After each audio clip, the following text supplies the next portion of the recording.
This is Robert Clinkybeard and David Anderson with the Commercial Landscapers Podcast. We're going to take 20 minutes of your life to deliver some amazing business content from accomplished leaders to bring you value, scale your business, and better yourself personally. We hope you really enjoy the show, and I encourage you to share with your network so they can subscribe and we can expand these messages globally. We are also super excited to be supported by two brilliant sponsors. If you're tired of measuring properties, Site Recon platform fully automates measurements so you can focus on sales. So think measurements, think Site Recon. The other sponsor is Company Cam, who make it dead simple to communicate, document, and problem solve with guys in the field, no matter where you are. Company Cam brings documentation, communication, and liability protection together in one simple, easy to use app for you and your entire team. Company Cam is the only app every landscaper needs. Check it out. So I'm super excited to be joined today by James Jordon. This is the Commercial Landscape Podcast with Robert Clinkybeard and David Anderson, who unfortunately can't be here today. But James, really happy that you can join me today. Thank you. It's great to be here. So James, a little bit of background about you. You're the president of the Jordon Construction Company based out of Greenville, South Carolina. You're also an entrepreneur, you're a speaker. Tell me a little bit more about your entrepreneurial journey. Absolutely. So I'm a Midwest boy, was born in Kalamazoo, grew up in Wisconsin. And at that time, from a very young age, like most entrepreneurs, from an early age, I just had interest in entrepreneurial things, from my first paper route to reading books that gave me an idea about going out and buying distressed properties. And that was my first business. So at the age of 18, bought my first foreclosed home and got busy on renovating it. And then that project was an absolute disaster. And I learned a lot through the process. So I guess a typical entrepreneur, you learn through your mistakes. But we made it through it. That's good. And at the end, I was able to get that property rented up. And it really, it served a social purpose. And that first property was made available inside of a community for an affordable rental. And so I worked with the local housing authority to find the right tenant for that house. And that tenant was on the rental assistance program. And after that, went on to do just several of those projects over the years, and then evolved into commercial construction and commercial real estate and some retail in there as well. Back about 2012, I had the opportunity to learn about a beautiful city called Greenville in South Carolina, and started coming down to visit. And I had family that was here. And as I looked around the city, what I saw was a city that was growing. I found a city where the people that lived here were very interested in helping the city to grow in a special way.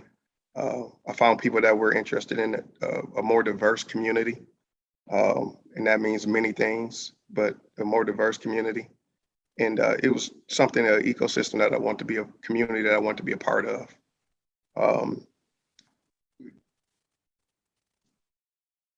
Construction is really the core of what we do, and I'll talk about development here in a moment. But we got started here with a small team, a very small team, and just a dream to be able to make something work. And initially it was hard. I didn't have Southern roots, and didn't have relationships. Right. And I just started making phone calls and trying to get in front of some of the right people. And again, in the spirit of why I love this community, I got a lot of help. And we found some fantastic mentors and people that just started showing us the way. And the chamber was one of those places where I started at. And I'll never forget, and I walked into the chamber And the receptionist said, "You're not from around here, are you?" I said, "No, ma'am, I'm not."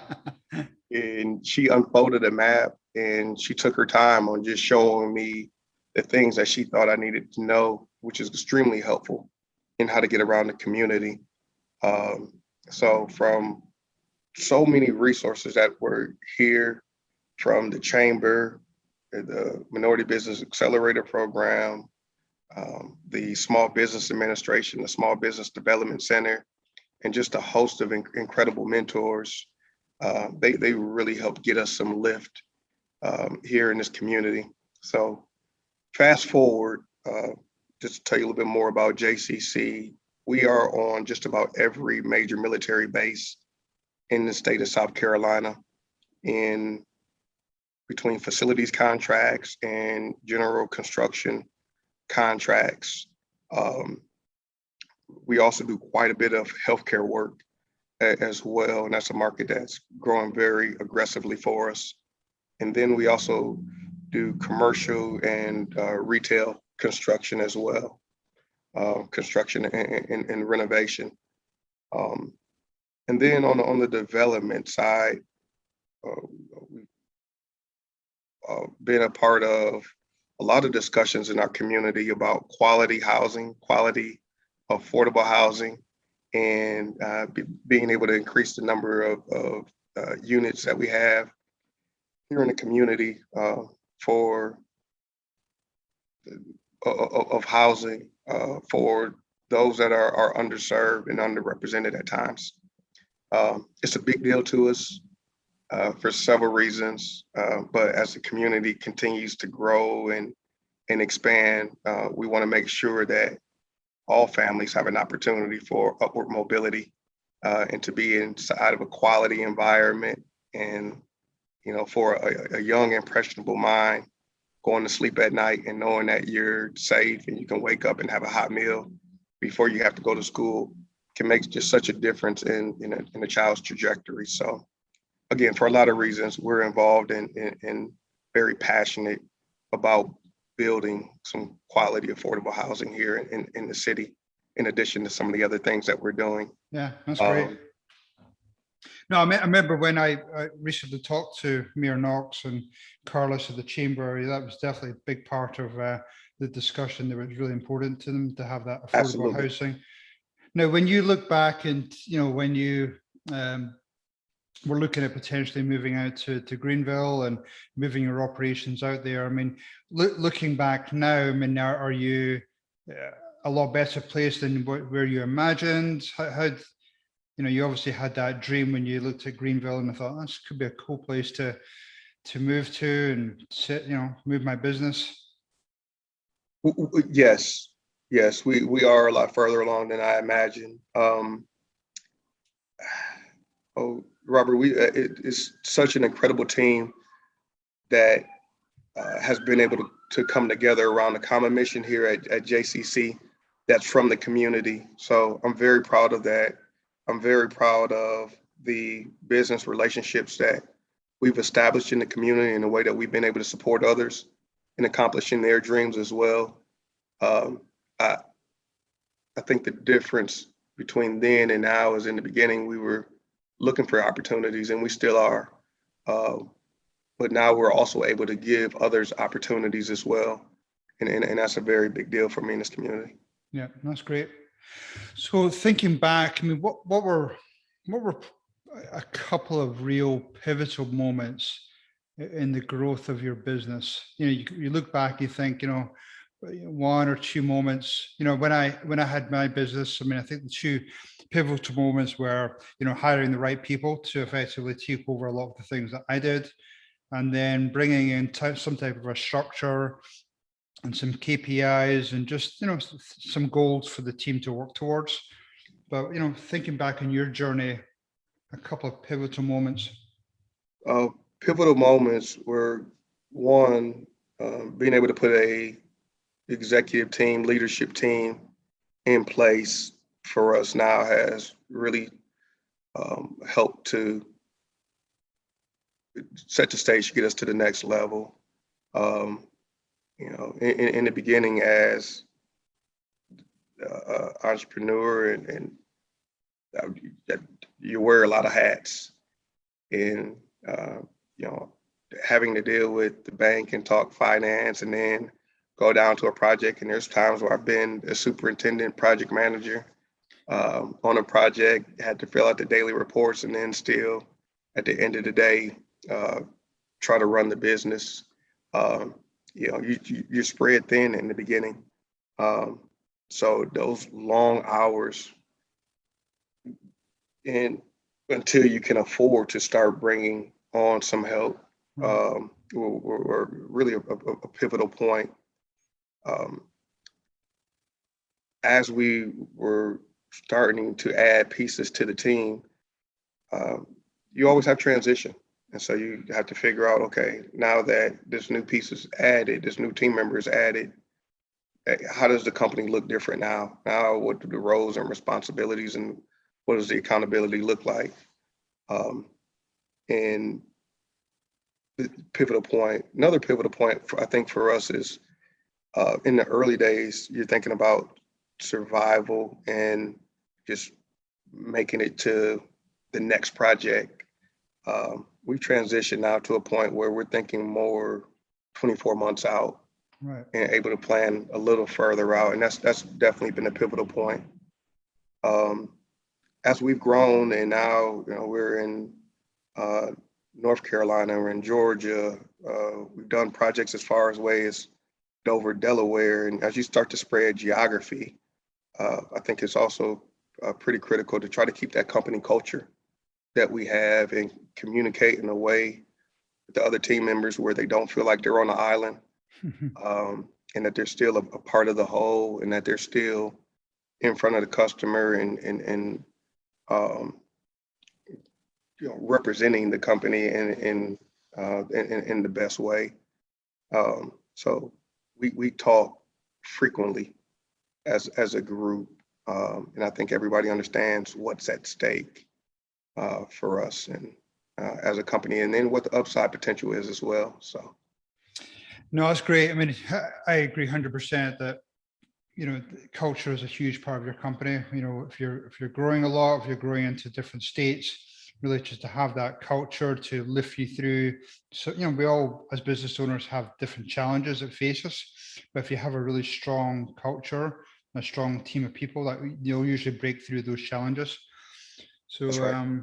Where do you see yourself or your company in, I don't know, maybe 5-10 years from now? I mean, is it going to be a nationwide? Is it going to be, you know, nationwide in Canada? Or where do you see that you're going?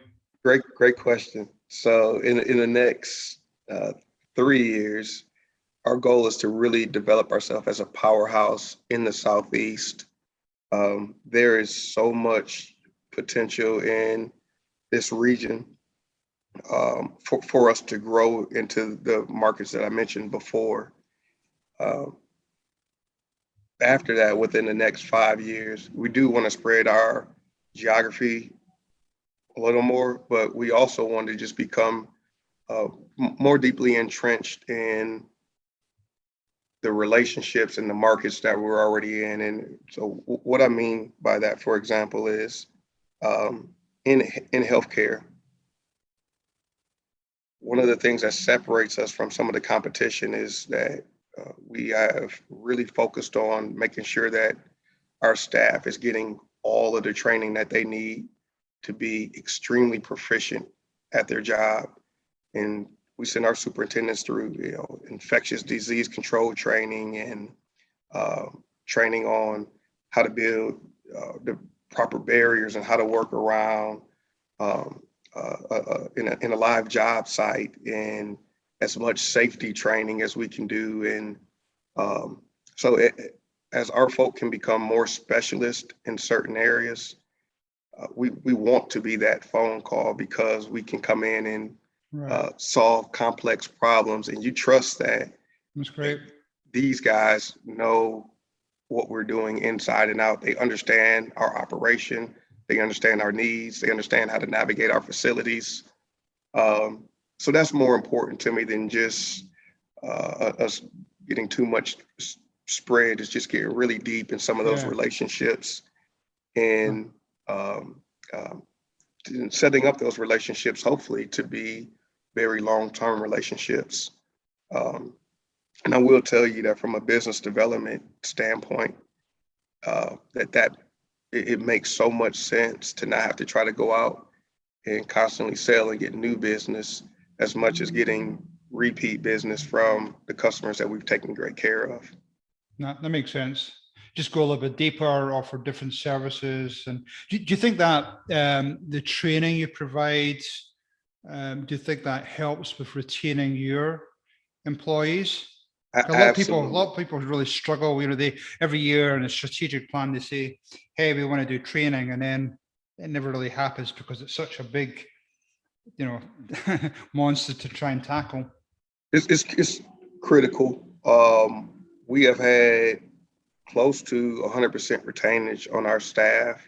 And again, we do a lot of training this year. I'm proud to say that we also have started tuition reimbursement for folks that want to go to school, and we encourage people to go out and find things that will make you better at your craft.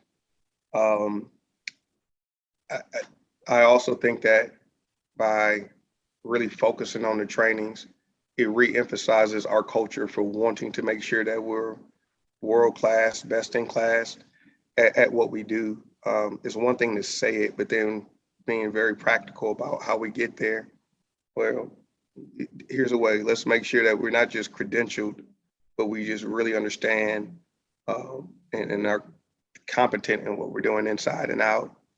Um, and on the retainage piece, though, Robert, the other thing I like to add, and it's been kind of my mantra lately, is that having competency is good, but we also need to have compassion.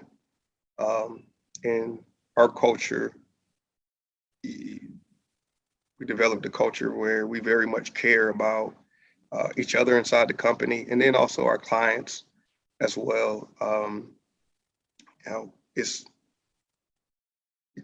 in every job you're going to come up to some issue or challenge, and I think how you handle those things is extremely important. Uh, and then also out in the community as a company, just showing that we care and that we have compassion for our community as well is a big deal. Um, Yeah, you've said that a few times now, and there's obviously a theme coming through here in terms of you obviously really care about your employees. You have a great job with the retention part through training, but it sounds as though you have a almost like I go into companies and help coach them, and one of the things I ask is why are you doing this? What's your purpose? And you've said getting involved in the community. You've said getting involved in affordable housing. And I'm assuming that a lot of your team or a lot of your employees are getting behind that whole mission, and just to feel part of that journey, I think it must be really satisfying for you. it is. And to your point, everybody is on board. Um, we could have been a lot of other places. We decided on being in Greenville because we felt like this was a place where we could make a difference. So, that is the why. Um, of course, we have the X's and O's, and we had to pay close attention to the financials, P&L, balance sheet, et cetera. But that why is still our driver.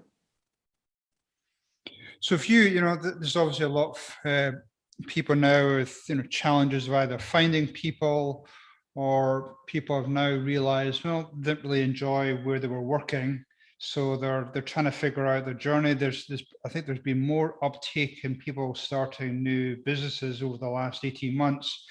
What would be your message to people who have either just jumped into that journey or about to, thinking about jumping into that journey, and what that might look like? Please go find a mentor.